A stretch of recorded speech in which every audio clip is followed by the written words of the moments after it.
Israel और Hamas के बीच जंग जारी है। इजराइल इस जंग में हमास के खिलाफ एक बड़ा एक्शन लेने की तैयारी कर रहा है।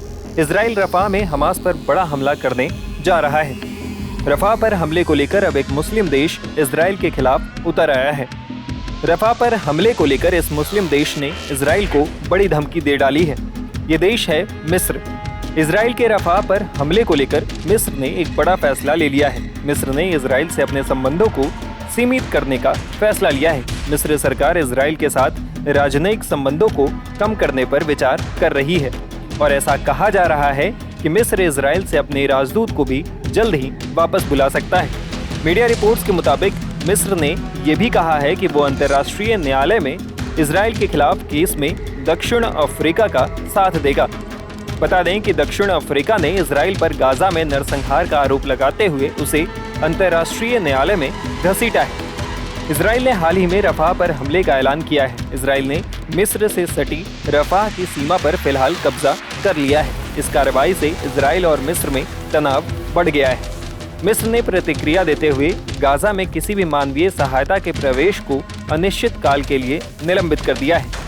मीडिया रिपोर्ट्स के मुताबिक मिस्र ने बढ़ते तनाव के बीच इजराइल से अपने राजदूत को वापस बुलाने पर विचार कर रहा है। मिस्र अपने राजनयिक संबंधों को इजराइल के साथ कम करना चाहता है। हालांकि वो द्विपक्षीय संबंधों का निलंबन या कैंप डेविड समझौते को तोड़ने की तरफ नहीं जा रहा है। मिस्र का कहना है कि जब तक इजरायली सेना रफा क्रॉसिंग पर रहेगी, मिस्र रफा के लिए एक भी ट्रक नहीं भेजेगा। लेकिन फिलहाल दोनों देशों के बीच कैंप डेविड समझौता जारी रहेगा। इस समझौते के तहत इजराइल और मिस्र के बीच एक ऐतिहासिक शांति संधि हुई थी। इससे दोनों देशों के बीच राजनयिक संबंध स्थापित हुए थे। मिस्र भले ही इजराइल के साथ द्विपक्षीय रिश्ते पूरी तरह खत्म नहीं कर रहा है, लेकिन वो अंतर्राष्ट्रीय न्यायालय में इजराइल के खिलाफ दक्षिण अफ्रीका के नरसंहार के मामले में शामिल होगा।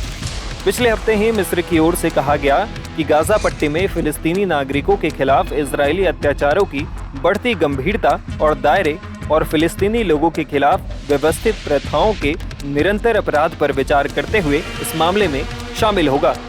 इससे पहले कोलंबिया और तुर्की अंतर्राष्ट्रीय न्यायालय में इजराइल के खिलाफ मामले में शामिल हुए थे। रफा पर इजरायली हमले को लेकर अमेरिका और यूके जैसे उसके साझेदार देशों ने भी ऐतराज जताया है। अमेरिका ने इजराइल से नागरिकों को निकालने और पुनर्वास की किसी संतोषजनक योजना के बिना रफा पर हमला करने को लेकर चेतावनी भी दी है।